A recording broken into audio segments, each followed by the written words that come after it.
विष्णु पुराणों से प्रारंभ करने के लिए आप उन्हें नहीं कह सकते? अवश्य कह सकता हूँ देवी, परंतु फिर आप इतना विचार क्यों कर रहे हैं स्वामी? मैं स्वयं अपने पुराणों से प्रारंभ करने के लिए बोलूंगा तो अच्छा लगेगा क्या? किसी दूसरे को आभास हो गया तो कैसा लगेगा? किसी दूसरे को आभास कैसे होगा स्वामी? यहाँ केवल हम दोनों ही हैं ना? सर्वशक्ति के बारे में नहीं जानती हैं क्या? कभी कभी जानते हुए भी एक साधारण महिला की तरह भोली बनने का नाटक करती हैं। क्या हुआ? ऐसा लगता है कि आप मन में कुछ विचार कर रहे हैं। कुछ नहीं देवी, विष्णु पुराण में यानी मेरे पुराणों में किस कहानी से प्रारंभ करने के लिए बोलूं ये सोच रहा हूँ, बस इतना ही देवी।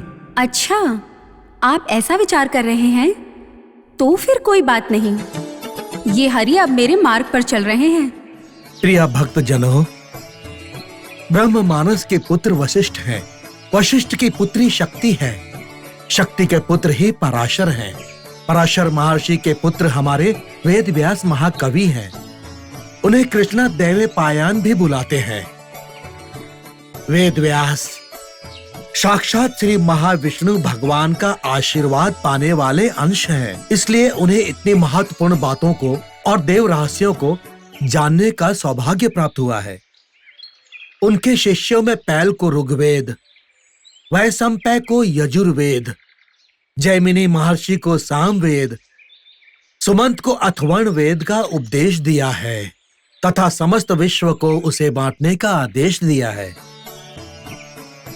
हमारे पिता रोम हर्षण महामुनि के साथ में हमें भी इन पुराणों का ज्ञान मिलना वेद व्यास भगवान की कृपा तथा हमारा भाग्य है।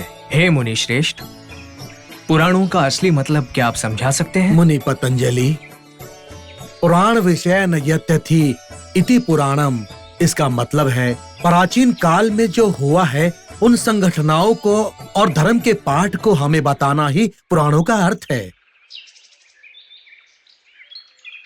पुराण पुरा नवम भवति, इसे ऐसा भी कहा जाता है। इसका मतलब है कि पुराण प्राचीन है किंतु ये सदा ही हमें नवीन जैसा ही लगेगा। साधकों, वेदवानमय प्रवाह हमारे कर्मों का फल है। पुराणवनमय प्रवाह हमारे कर्तव्य का फल है।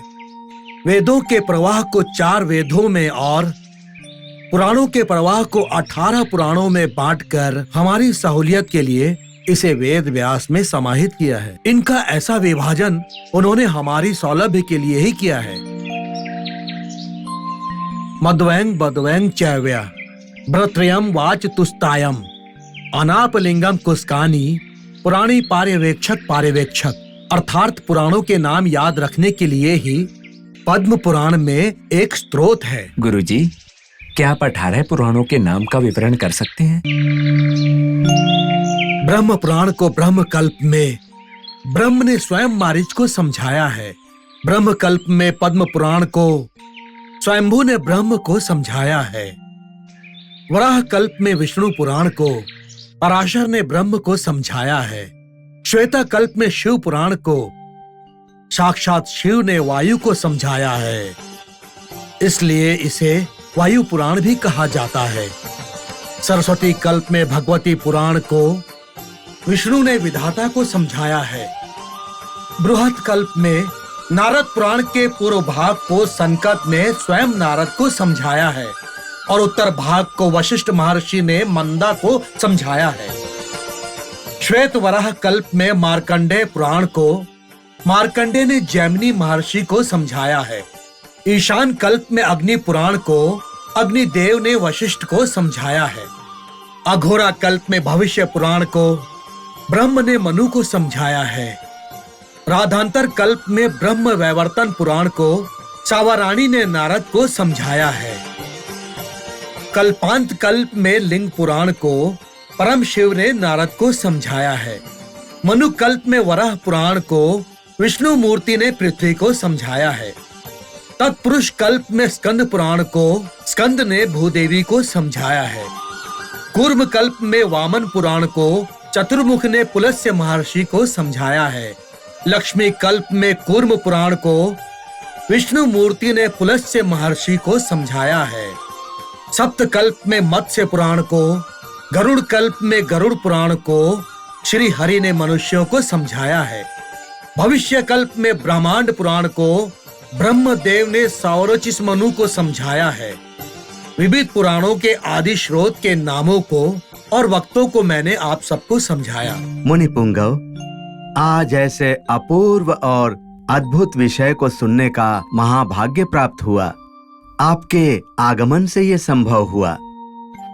हम सबका जीवन धन्य हो गया मुनिवर। शौनक केंद्र, यद्यप भावन तद भावते का अर्थ आपकी सोच ही आपके सत्कर्मों को प्रेरित कर रहा है।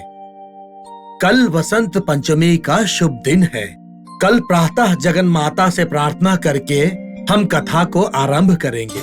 देवी, सूत महर्षि ने अष्टादश कथा पुराणों के बारे में कितने अच्छे से समझाया है ना? स्वामी, अगर पुराणों का मतलब ही अच्छे से समझाया तो पुराण गाथाओं के कथाओं को भी वो बहुत ही अच्छे से समझाएंगे ना? हाँ, पुराण कथाओं को स्पष्ट रूप से दिखाने और उन्हें बताने में सूता महर्षि बहुत ही निपुण है। इसलिए वो पुराण ब्रह्म के नाम से प्रतिष्ठित हैं।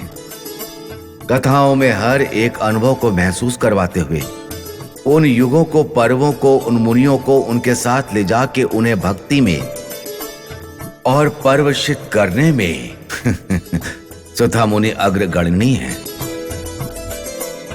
इसलिए इस पुराण श्रवण के लिए मैं भी तैयार। परमेश जी, ऐसे पुराणों को सुनते बैठ गए तो युग की सृष्टि और भी श्रेष्ठ हो जाएगी देवी। स्वामी के नयन और मुखमंडल पर इतनी खुशी। नैनीशा में पुराण का पाठ करना ही है ना? हाँ देवी, विधाता ब्रह्मदेव के स्मरण में जो शब्द हुआ है उसका रूप ही अपौरुषीय पुराण है। ये तुम भी जानती हो। व्यास ब्रह्मा ने अपौरुष पुराण को 18 भागों में विभाजित करके उन्हें पौरुष रूप देने के बाद आज के दिन उन अष्टदश पुराणों को सुनने का उस नैनीशा के महापुरुषों के साथ हमें भाग्य प्राप्त हुआ है। इसीलिए ये अत्यंत आनंद के क्षण है देवी। स्वामी, वेद और पुराणों के ज्ञान में महत्व किसका है? देवी, वेद और पुराण दोनों अखंड देवों के धर्म का स्मरण दिलाते हैं। वेदों में सृष्टि के अस्तित्व और रचना के बारे में संक्षिप्त में बताया गया है, तो पुराणों में विपुल और आसान तरीके से समझाया गया है। इसका मतलब पुराणों की श्रवण की वजह से मानव भूलोक में धार्मिक भाव और दैवीय धर्म बदलने वाले हैं क्या? लोक कल्याण के लिए, लोकहित के लिए इन पुराणों का श्रवण अच्छा ही है। नैनीशा में सभी ऋषि परंपराओं को पुराणों के बारे में समझाने से सुत महर्षि का जन्म धन्य होगा। यह संदेह तो पहले से ही है। भगवान निराकार है या साकार, एक और ये कई लोगों को पीड़ित कर रहा है। दूसरी ओर ये प्रश्न अनेक लोगों के मन में उठ रहा है कि साकार को इतने सारे नाम और रूप क्यों दिए गए हैं? प्रश्न लोगों की पीड़ा का नहीं है महामुनि। उस भगवान के नाम पर तो मत का आविर्भाव हुआ है। आप देव मूर्ति हैं। आप हमारे संदेह को दूर करें।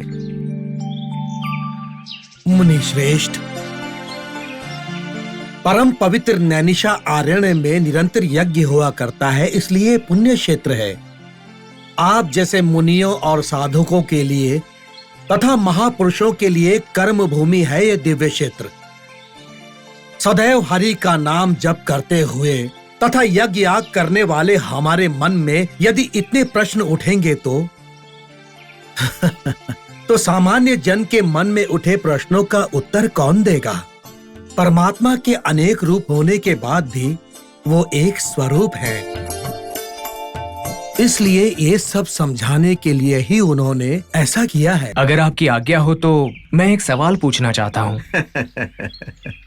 अगर मुझसे भूल हो जाए तो माफ कीजिएगा। परमात्मा एक स्वरूप हैं। अगर वेदव्यास ये समझ रहे हैं तो फिर इतने सारे पुराणों की रचना करने के अलावा केवल एक पुराण की रचना करके अगर उसे परमात्मा पुराण का नाम दे देते तो इतने सारे लोगों में इतने सारे सवाल ही नहीं उठते ना। मुनिवर पतंजलि, छोटे हो पर तुमने एक अच्छा प्रश्न पूछा है।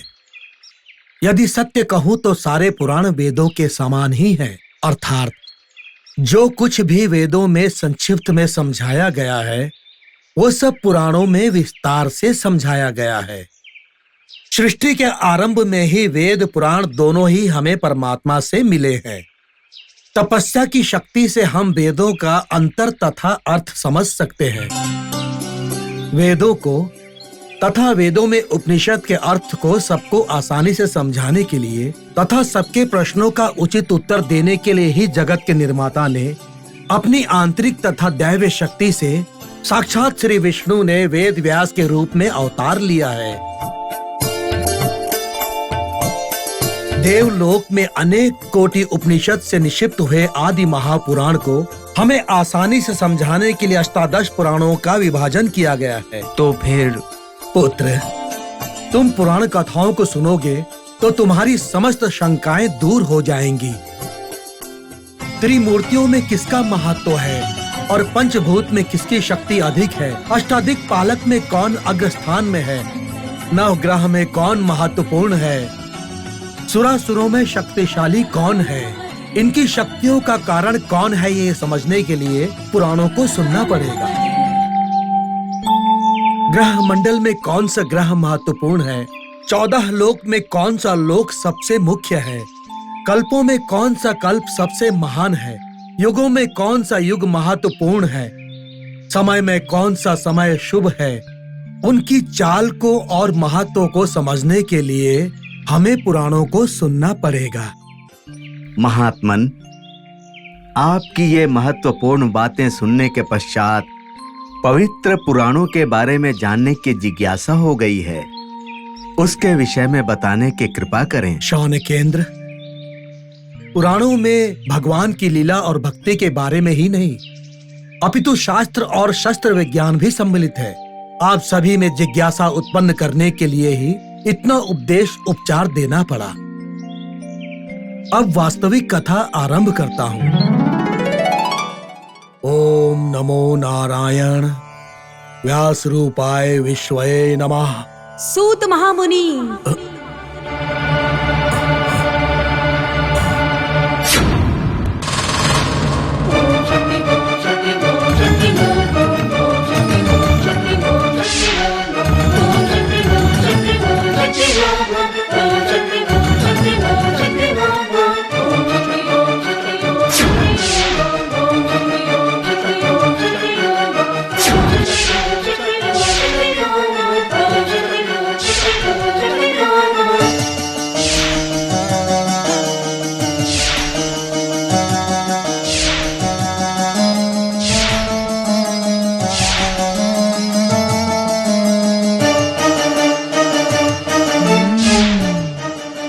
इनमें से कौन से पुराण का पठन प्रारंभ करोगे?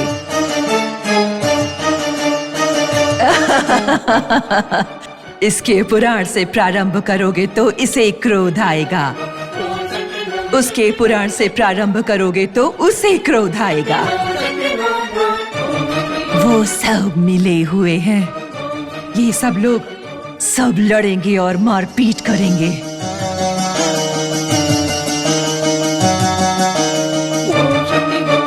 ध्यान रखो किसी को क्रोध ना आए, वरना पक्षियों की तरह नोच लेंगे। ध्यान रखना। आप कौन हैं माते? अगर आप हमसे परिचित नहीं तो उन्हें कैसे जानोगे? मैं हमेशा यहाँ घूमती रहती हूँ, मुझे कभी देखा नहीं आपने? जब से आपने सत्रयाग किया है तब से मैं यही हूँ।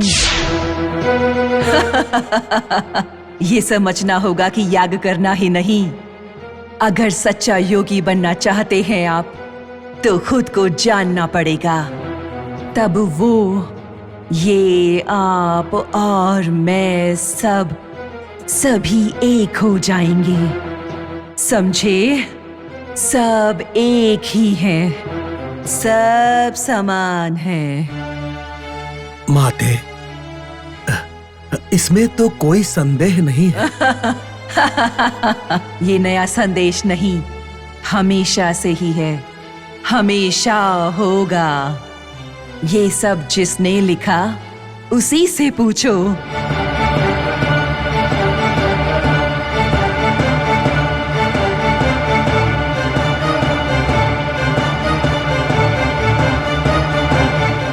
ये सब किससे शुरू करना है वही बोलेगा।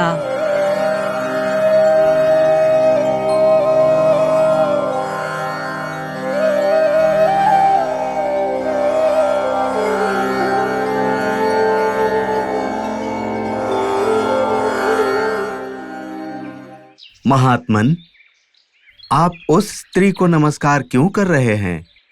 मैं कुछ समझ नहीं पाया। शौनकेंद्र, आज का दिन बहुत ही शुभ है। मैंने पहले ही बताया है कि श्री पंचमी का दिन बहुत ही शुभ होता है। माता को ये दिन बहुत ही पसंद है। हम पर अपनी कृपा बरसाने के लिए वे प्रत्यक्ष स्वयं इस रूप में यहाँ आई हैं।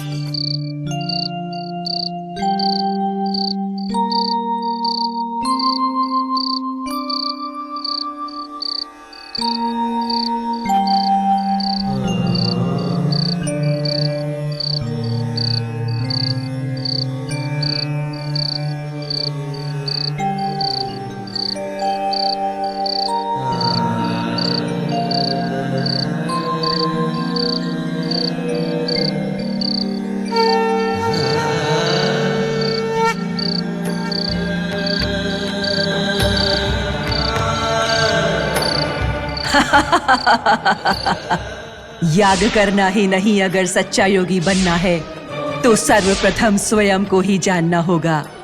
स्वयं को ही जानना होगा। स्वयं को ही जानना होगा।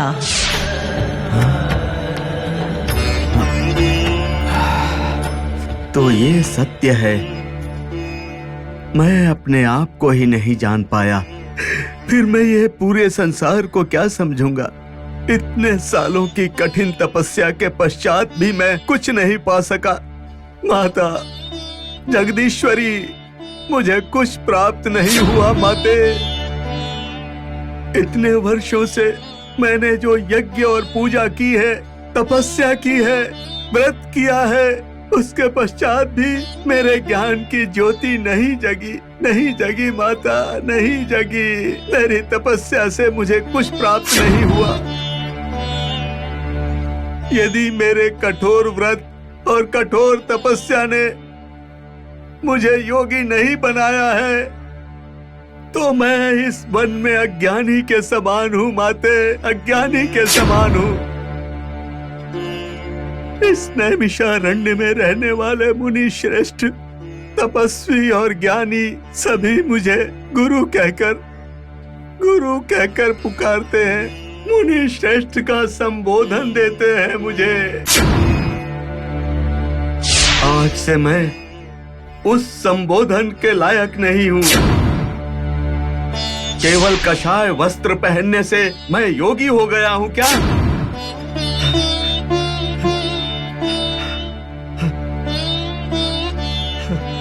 आज तक मैं इसी भुलावे के अहंकार में जीता रहा माँ। इसी अहंकार में रहा कि मुझे सब कुछ ज्ञात है। उसी अज्ञानता में जीता रहा। मैं अज्ञानी हूँ, अज्ञानी।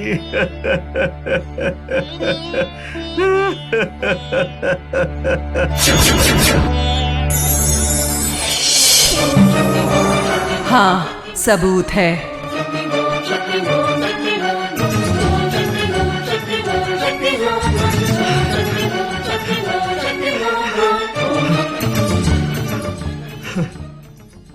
अहंकार को मैं सहन नहीं करूंगी। वो जिसमें भी हो उसे स्वयं दूर करूंगी। हाँ, अगर उसे दूर नहीं कर पाई तो उसका ही अंत कर दूंगी। तुम अज्ञानी नहीं हो, ज्ञानी हो। महाज्ञानी होने की वजह से ही तुमने ऋग्वेद अरुक्पालिनी और अरण्य कमल रुक्पाल की रचना की है। कितना भी बड़ा विध्वंस क्यों ना हो, तुम्हें और भी समझने और जानने के लिए और भी बहुत कुछ है। जानना पड़ेगा, जानना पड़ेगा।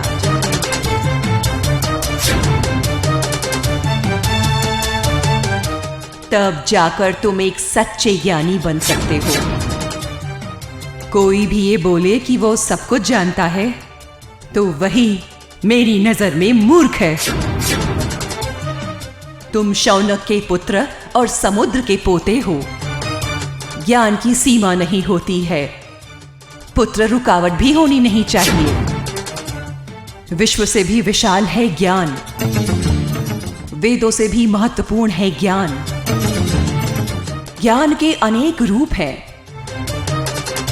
और उन अनेक रूपों के अनेक मर्म हैं। उन मर्मों को जानोगे तो तुम महर्षि बनोगे। सुता मुनि के द्वारा बताई कहानियों को सिर्फ सुनना नहीं, आपको उनका मर्म भी समझना चाहिए। ये जान लो कि उन मर्मों में मंत्र छिपे हुए हैं। माता, आपका दर्शन पाकर मेरा जीवन धन्य हो गया। माता, आपका उपदेश सुनकर मेरा हृदय पावन हो गया।